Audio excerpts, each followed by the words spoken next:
right, so call it bias by omission, so to speak. The nation's most well-known papers, the New York Times, says truth is more important than ever. Times and Washington Post say democracy dies in darkness. Well, the Post ignored the bombshell story then of Susan Rice and unmasking of members of the Trump administration that came out over the weekend. So why aren't journalists eating this story up, even regardless of their take or what they hope will happen? Let's ask the managing editor of the Media Research Center, Brittany Hughes. Brittany, how do you explain the lack of interest, let alone the editorial where they want to dismiss it? How about the lack of interest in covering it?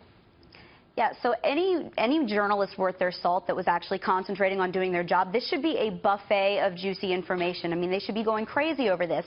Here you have a situation where a former president's national security advisor ordered the unmasking or requested the unmasking of American citizens' names who had been caught up in surveillance of foreign targets, and had no real reason for doing so. It's alleged that she did so to help in a political election year, to help a specific party. This should be something that the media is jumping on. This is a gold mine for any media that actually cares about telling the truth. But as we've seen, especially over these last few months, that's not what you have here.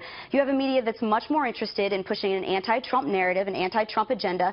They did not want him to get elected in the first place. They're embarrassed that they called the election wrong, that their queen was not put on her throne.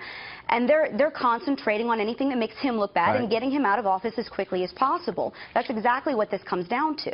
You know, I remember one former president told me that you don't think I wanted to go out and call out all these media outlets, but I didn't. The next president called out Fox on a regular basis, I mean President Obama, almost monthly, every time he had an opportunity, especially in his last few months. And now this president also is taking on major established news outlets like the New York Times and Washington Post. And here's why. Here's an example of the headlines. Trump tries to deflect Russia's scrutiny. Really? An opinion in the headline citing crooked scheme by Obama. Instead of covering the story and come to your own conclusion, they're telling you what to expect. The Washington Post, anatomy of a fake scandal, ginned up by right-wing media and Trump. I mean, how could that actually be the case when you actually have empirical evidence that shows at the very least a need to follow up these clues? So here's what's really shameless about the media these days. They will spend hours of wall-to-wall coverage trying desperately to dig up any shred of evidence that they can that Trump and Russia colluded to change the outcome of this election, and yet they will completely ignore proof that Susan Rice, and by extension the Obama administration, may have done the exact same thing. It's incredible. It's shameless.